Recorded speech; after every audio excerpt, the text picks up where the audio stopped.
도와줄게요. 사연과 함께하는 척추질환의 공성주입니다. MRI를 찍은 병원에서는 골절은 없다고 하는데요. 왜 이렇게 계속 아플까요? 이 어머니의 척추, 엑스레이를 보시면 허리가 이렇게 좀 많이 굽어져 있으세요. 휘어져 있고 골반도 이에 따라서 높이가 좀 차이가 나고요. 연세가 있으시기 때문에 척추뼈에 이런 퇴행성 변화도 중간중간 꽤 보입니다. 옆에서 보면 전반적인 퇴행성 변화 쭉 있는데 그래도 움직이는 동안에 불안정성이 있거나 흔들리거나 그러진 않으세요. MRI를 보니까 기다랗게 내려가야 될 이 굵은 신경관이 이렇게 아래쪽에서는 좁아진 모습을 보실 수 있어요.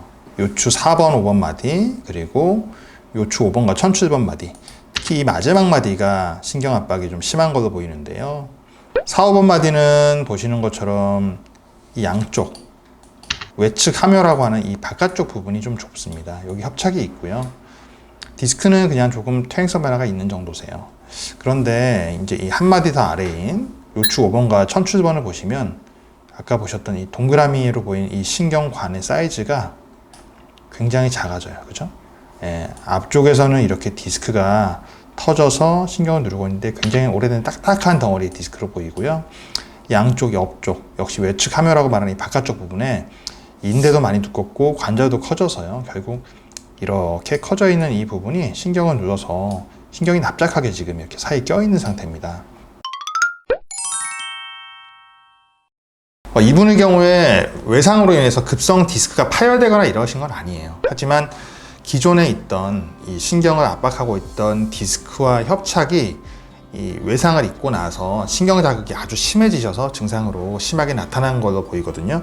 그래서 이제 또 힘도 빠진다고 말씀하셨는데 요추 5번과 천추 1번 마디의 신경 압박이 아주 심한 상태이기 때문에 이 부분은 척추 내시경 신경 감압술이라고 하는 PSLD라고 말을 하거든요. 이 치료를 통해서 신경 공간을 좀 넓혀주고 디스크도 치료해주면 신경 압박이 해소가 되면서 증상이 많이 호전될 것으로 생각됩니다. 오늘 사연의 주인공은 이번엔 좀 젊은 여성분인데요. 한번 어떤 내용인지 읽어보겠습니다. 경기도에 살고 있는 30대 여성입니다. 한 달 전부터 허리가 아프면서 양쪽 종아리, 발바닥이 저린데요. 2주 전부터는 그 강도가 심해집니다. 지금은 앉아있을 때, 허리를 숙일 때, 앉았다 일어날 때, 심지어 누워있어도 통증이 지속됩니다.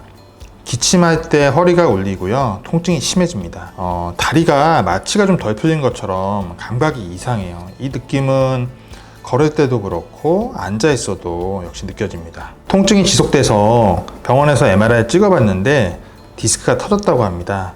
어떻게 치료하는 게 좋을까요?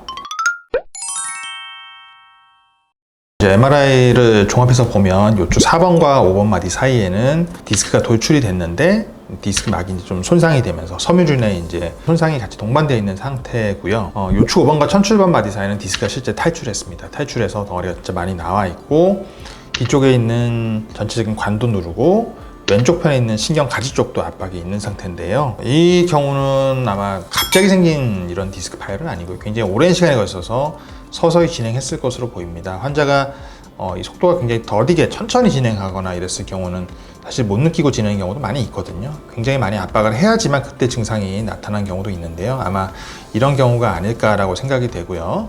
환자분께서 만약에 어떤 치료도 받지 않으셨다고 하면 우선적으로는 신경차단술과 같은 주사치료를 한두 번 해보시고 신경차단술에도 반응이 별로 없고 통증이 지속된다고 하면 요추 5번과 천추 1번 마디에 대한 이 파열되어 있는 디스크를 치료를 하셔야 될 것 같고요. 이 경우에는 내시경을 이용해서 디스크 제거술을 시행하게 되면 내시경만 가지고 안쪽에 있는 디스크만 해결할 수 있기 때문에 다른 주변 조직들을 손상시키지 않고 안전하게 치료받을 수 있으니까 이 점 고려하셔서 아까 말씀드렸던 것처럼 전혀 치료를 하지 않으셨다면 주사 치료를 먼저 받아보시고요. 해보셨는데도 지금 불편하신 상황이라고 하면 이때는 내시경을 이용한 디스크 제거술을 좀 고려해 보시는 것이 좋을 것 같습니다.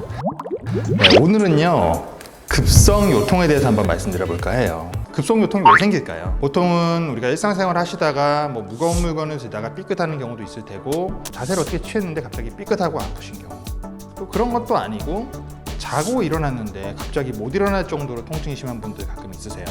척추를 구성하고 있는 근육이나 인대, 그리고 디스크의 막이 조금 찢어지면 이럴 때 이제 보통 통증이 오거든요. 극심통이 오는데요. 주로 인대가 늘어날 때 아플 수 있습니다.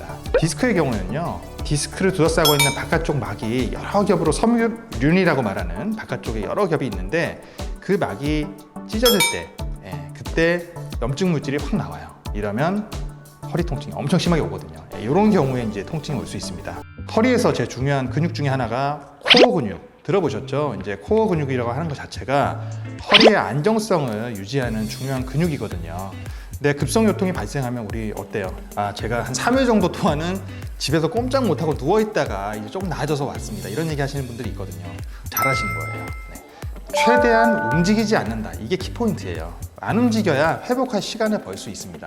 급성요통이 있을 때는 일단 움직이지 않고, 두 번째, 통증이 심하면 복대를 좀 하세요. 대단한 거 하실 필요 없고요. 그냥 우리 하늘 색깔 그 복대 아시죠? 임산부도 하시고 뭐 어머니 할머니들 다 하시는 그 복대. 옆구리에 만져보시면 뼈 튀어나온 데 있잖아요. 이 뼈 튀어나온 부위에 앞쪽, 뒤쪽을 걸터서 쭉 꾸준하게 딱 이렇게 맞춰서 착용을 하셔야 돼요. 약간 타이트하게 하셔야 되고, 중요한 거는 보통 제가 보조기 착용하실 때 누워 계셨을 때는 하지 말라고 하는데, 복대를 착용하셔야 되는 이런 급성요통에서는 누워 계실 때, 주무실 때도 하고 주무세요. 왜냐, 허리하고요, 골반하고 이 상체가 따로 이렇게 움직일 때 이때 자극이 돼요. 그러면 많이 아프거든요. 근데 복대를 하시면 아까 말씀드렸던 것처럼 코어 근육의 역할을 하고 있기 때문에 복대를 하시면 통증을 좀 더 조절할 수 있습니다.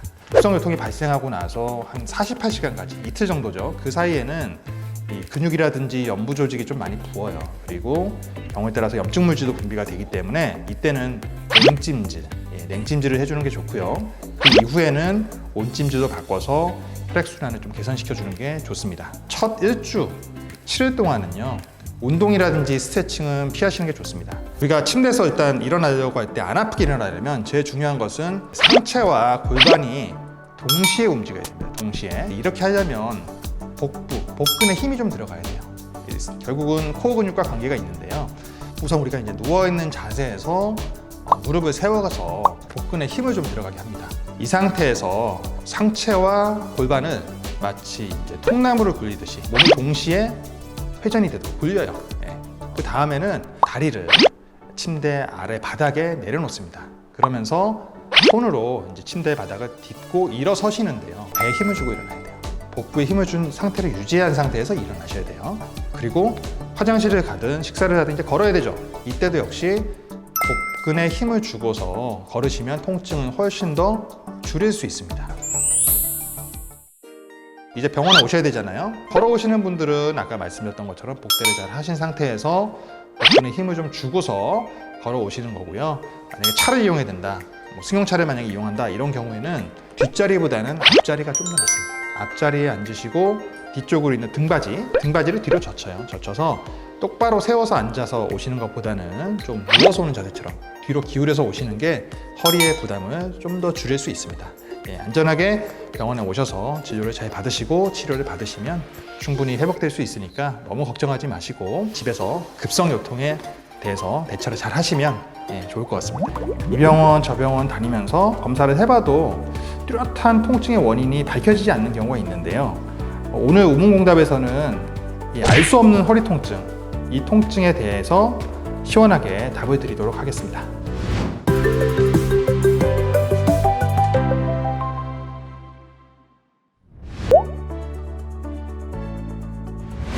허리 통증을 일으키는 주된 근육들은 여러 곳들이 있는데요.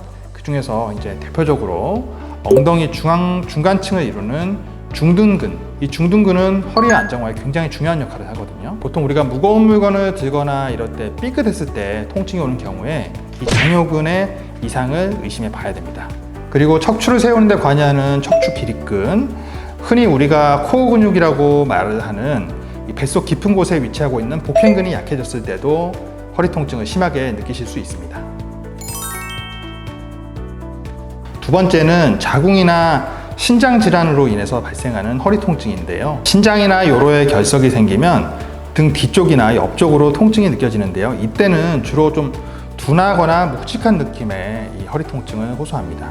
자궁 내막증이라든지 자궁 근종과 같은 이 산부인과적 질환이 있을 때도 골반 주위에 통증이 발생하거나 또 허리 주변에 통증이 일어날 수 있습니다.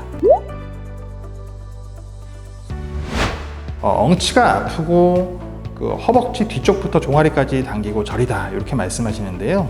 이 이야기만 들어보면 꼭 디스크나 협착증으로 인한 방사통이 원인으로 생각될 수 있거든요.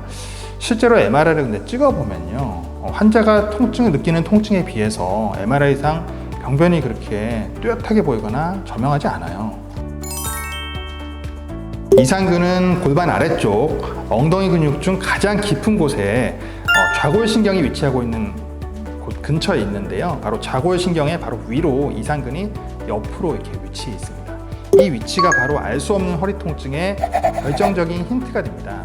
엉치가 아프고 허벅지 뒤쪽에서부터 종아리까지 당기고 저리다, 바로 이 좌골신경이 자극받고 당기기 때문이죠.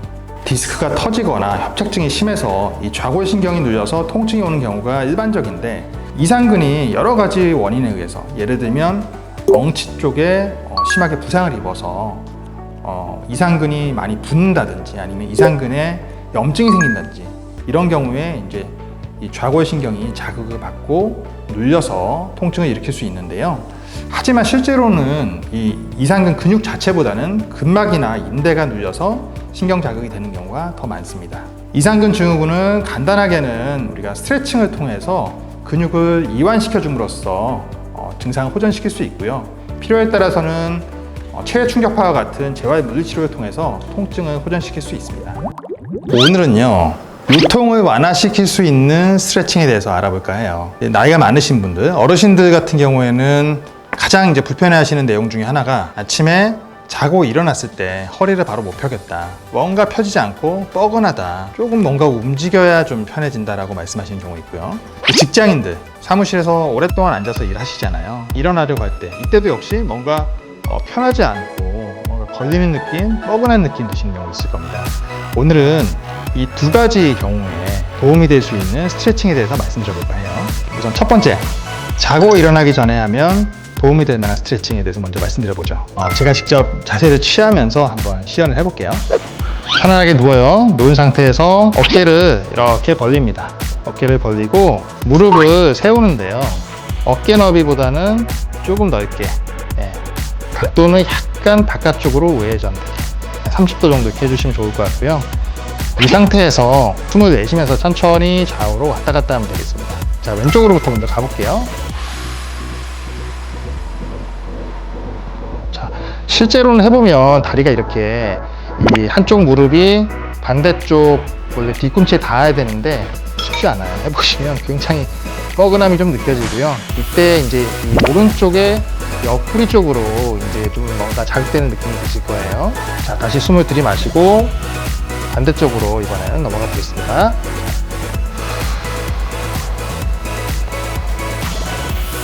중요한 거는 어깨가 뜨지 않는 범위 내에서 어깨를 이렇게 돌리면 안 돼요. 어깨는 붙어 있는 상태에서 이렇게 진행을 해야 되고요. 이렇게 10분 정도에 걸쳐서 서서히 좌우로 왔다 갔다 해주시면 되겠습니다. 우리가 수면 시에 이제 닫혀있던 이 고관절을 열어줌으로써 유연성을 확보해주는 자세가 되겠습니다. 그래서 특히 이 대퇴근막 장근과 이 하부 요추 쪽의 스트레칭을 해주는 효과가 있습니다. 이제 본격적인 스트레칭을 해볼게요. 골반, 무릎, 발목이 0도가 되도록, 일직선이 되도록 큐락을 0도로 맞춘 상태에서 한쪽 다리, 반대쪽 다리를 이제 사자 모양으로 이렇게 올립니다. 다리 위에 올리고요. 한쪽 손은 발목 위에, 한쪽 손은 무릎 위에 올린 상태에서 지그시 누르면서 숨을 내쉽니다. 이때 허리를 이렇게 구부리는 게 아니고요. 허리 구부리면 안 됩니다. 이게 아니라 골반을 앞으로 기립니다. 골반을. 복근에 힘을 준 상태에서 지그시 숨을 내쉬면서 아래로 내려갑니다.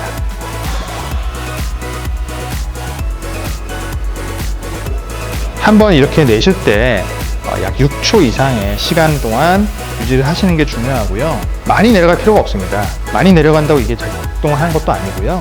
우리가 조금만 내려가도 충분히 이 근육이 자극되는 부분을 느끼실 수 있는데요. 자, 이 스트레칭 방법은요, 잘못된 자세로 인한 근육의 불균형, 대퇴근막 장근, 그리고 장경인대 이완을 통해서 골반을 좀 더 부드럽게 하는 역할을 해서요, 요통을 줄이는 효과가 있습니다. 이 치료를 꾸준하게 한 달에서 2달 정도만 시행하셔도 충분히 효과를 기대할 수 있습니다. 오늘은요, 요통을 줄일 수 있는 2가지 스트레칭 방법에 대해서 알아봤는데요. 다음번에는 좀 더 연습을 해서요, 더 자연스럽고 유연한 모습으로 찾아뵙도록 하겠습니다. 감사합니다.